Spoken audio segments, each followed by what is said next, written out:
قدامنا هنا. بس طب ممكن ما نقربش يا جماعه؟ ممكن نسيب مها هي اللي توقف. مها خالد ايوه ياسمين. ثواني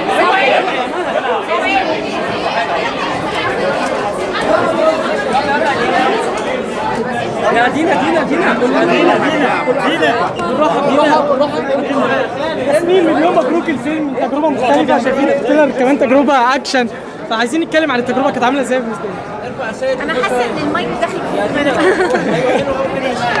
عامه انا استمتعت جدا.